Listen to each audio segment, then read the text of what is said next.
कारण पुण्यातील कोंढवा परिसरामध्ये मध्यरात्रीपासूनच तब्बल 18 ठिकाणी मोठं सर्च ऑपरेशन सध्या सुरू झालंय। महाराष्ट्र पोलीस, पुणे पोलीस आणि केंद्र सरकारच्या तपास यंत्रणा मिळून हे संयुक्त ऑपरेशन राबवत आहेत। काही संशयितांना सुद्धा ताब्यात घेऊन त्यांची चौकशी सुरू असल्याची माहिती आता समोर येते। मात्र आयलो मोहम्मदचं कनेक्शन सुद्धा आता या निमित्तानं समोर आलंय।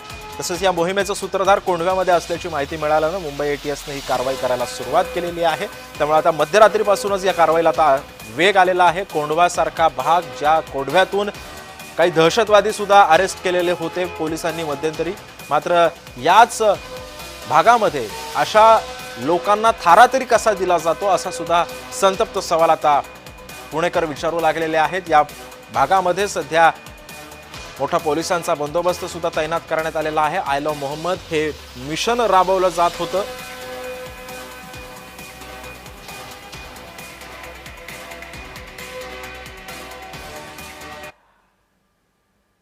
आणि या संदर्भामध्ये बोलण्यासाठी आमचे प्रतिनिधी रोहन कदम आणि ज्येष्ठ अभ्यासक तुषार दामगुडे सध्या आपल्यासोबत जोडले गेलेले आहेत। आपलं स्वागत आहे। मी सर्वप्रथम रोहन तुझ्याकडे येतोय। सध्या तिथे कारवाई कशा पद्धतीने सुरू आहे आणि नेमका आता काय काय तिथे होतंय आता सध्या? सिद्धेश, खरं तर रात्री 12:30 वाजल्यापासून ही सगळी कारवाईला जी आहे ती सुरुवात झालेली आहे। एटीएसचे महाराष्ट्राचं पथक जे आहे ते राज्यभरातून वरिष्ठ अधिकारी या ठिकाणी पोहोचलेले आहेत। जवळपास 25 ठिकाणी पिंपरी चिंचवडच्या काही भागामध्ये म्हणजे दापोडे असेल, बोपोडे असेल, त्या भागामध्ये ही सगळी कारवाई सुरू आहे आणि मुख्यतः कोंढव्यामध्ये अनेक ठिकाणी छापेमारी जी आहे ती सुरू आहे। आयलो मोहम्मदच्या माध्यमातून देशभरामध्ये विविध ठिकाणी जी आहेत ती आंदोलनं घेतली गेलेली पाहायला मिळत होती आणि ती आंदोलनं काहीशा ठिकाणी हिंसक झाले, ते देखील चित्र आपल्याला पाहायला मिळालं होतं। आणि अशाच प्रकारचं आंदोलन पुण्यामध्ये देखील कोंढव्यामध्ये छेडण्याचा प्रयत्न जो आहे तो या आयलो मोहम्मदच्या काही कार्यकर्त्यांच्या माध्यमातून केला जात होता। अशा प्रकारचे मेसेजेस सोशल मीडियावरती फिरत होते। अशा प्रकारची खात्रीदायक माहिती जी आहे ती जय महाराष्ट्राला सूत्रांच्या माध्यमातून मिळालेली आहे। आणि कदाचित जर का अशा पद्धतीने शुक्रवारच्या दिवशी जर का आंदोलन करायचं त्यांनी ठरवलं असतं आणि जर का ते रस्त्यावरती उतरले असते तर कदाचित कुठला तरी गैरप्रकार झाला असता। अशा प्रकारचे देखील इनपुट्स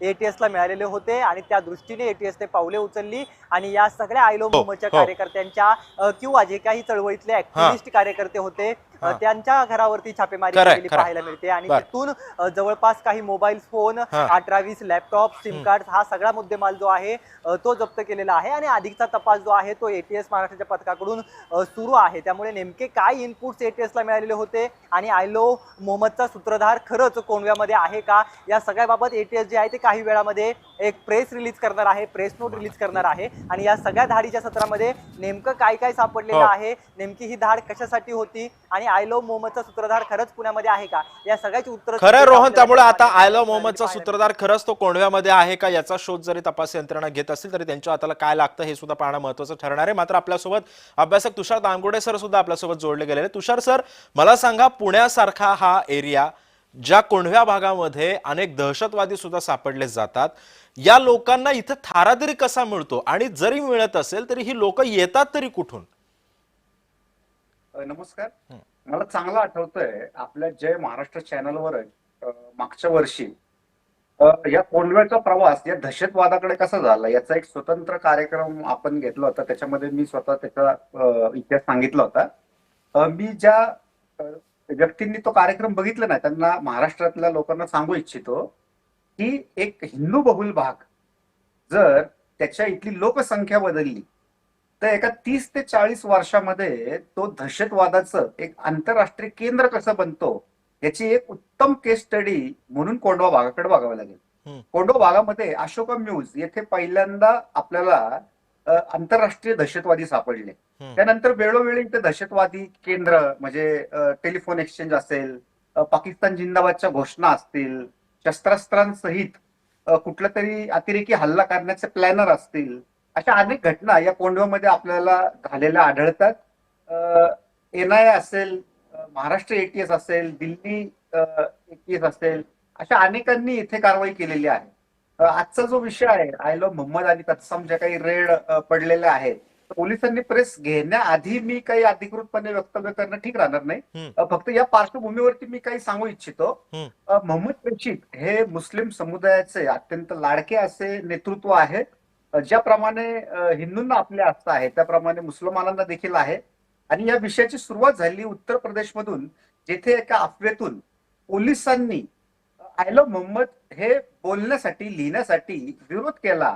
अशा अफवेतून देशभरामध्ये हे आय लव्ह मोहम्मदचं प्रदर्शन करायचं अशा प्रकारची एक मोहीम सुरू झाली, ज्याचा पडसाद आपल्याला महाराष्ट्रामध्ये देखील पाहायला मिळत आहे. खरं बघायला गेलं तर त्या निमित्ताने मी हे सांगू इच्छितो, हे समजतं हिंदुत्ववाद्यांना, की जर मुस्लिम समाज त्यांच्या प्रेषितांबद्दल प्रेम व्यक्त करत असेल तर त्याच्याशी आपल्याला काही हरकत असण्याचं कारण नाही, कारण हा प्रत्येकाला अधिकार आहे. परंतु त्या निमित्ताने रस्ते अडवणे, त्या निमित्ताने दहशत निर्माण होईल असं वातावरण निर्माण करणे, हे देखील कुठल्याही प्रेषिताला किंवा कुठल्या देवतेला अपेक्षित आहे का, हा सवाल मुस्लिम समाजाने स्वतःच्या मनाला विचारायचा आहे.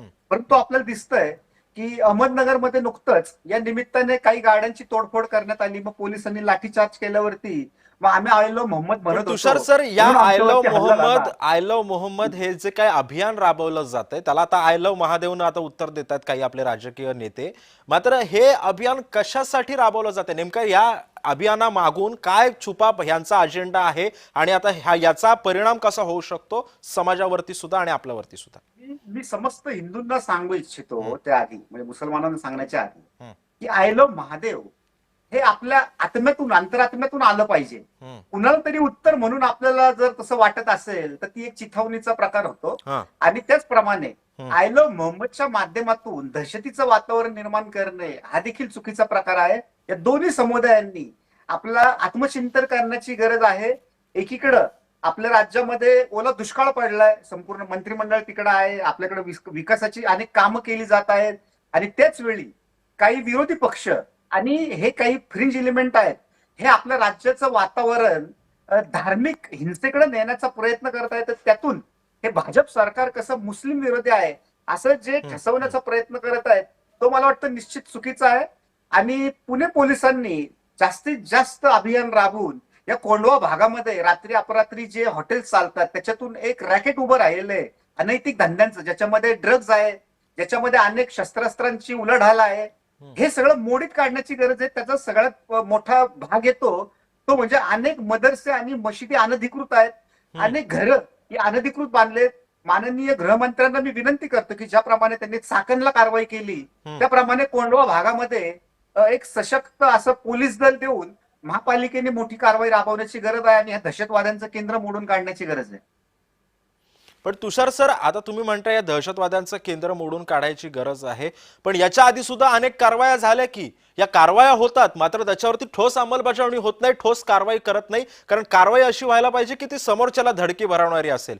इथे कुठेतरी कमी पडतंय सरकार, असं नाही वाटत आपल्याला?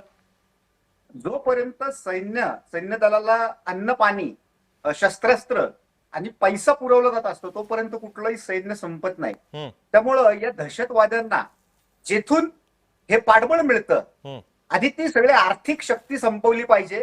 या भंगारच्या म्हणजे अनधिकृत जे भंगारची दुकानं असतात की ज्याच्यातनं चोरी मारीचं भंगार येतं, ज्याच्यामध्ये आणखीन काही अंमली पदार्थाचे व्यवहार असतील, या माध्यमातनं यांचं पोलिसांशी आर्थिक कनेक्शन असतं. मी जबाबदारीने बोलतोय. म्हणजे यांचं आणि पोलिसांचं काहीतरी कुठेतरी कनेक्शन आहे असं म्हणताय तुम्ही, त्यामुळे या सगळ्याला पाठपुरावा लागतोय? 100% या रात्रीच्या अवैध धंद्यांमधून यांचे पोलिसांबरोबर आर्थिक कनेक्शन असतात, ज्याच्या देवाणघेवाणीचं संरक्षण ते अनेक गुंडांना आणि दहशतवाद्यांना देण्यासाठी ते वापरतात.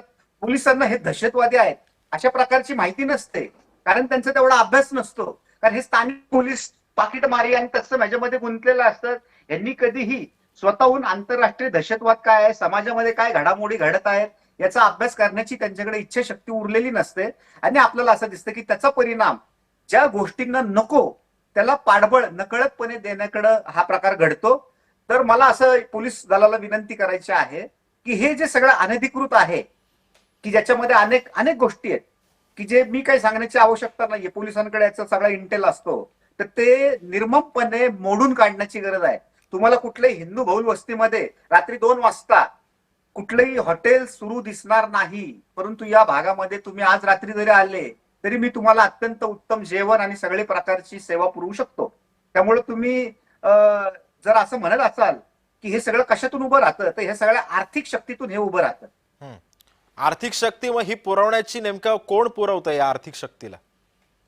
मी म्हंटल ना, हे जे सगळे अनधिकृत व्यावसायिक आहेत मग त्याच्यामध्ये अंमली पदार्थांपासून हे भंगार आणि हॉटेल व्यावसायिक जे आहेत याच्यातनं जी काळी कमाई होते त्याच्यातून या प्रकारच्या घटकांना संरक्षण मिळतं. मग ते पोलीस संरक्षण असेल किंवा मग आणखीन कुठल्याही प्रकारचे लॉजिस्टिक्स पुरवणं असेल, म्हणजे घर असेल, अन्न पाणी असेल, काही खर्चासाठी पैसे देणं असेल, हत्यारं घेण्यासाठी असेल. कारण तुम्ही सातत्याने बघितलं असेल तर हे दहशतवादी जे आहेत ते कोथरूडमध्ये का सापडत नाहीत, ते सदाशिव पेठेत का सापडत नाही, कोंडव्यामध्येच का यांना पोचलं जात आहे.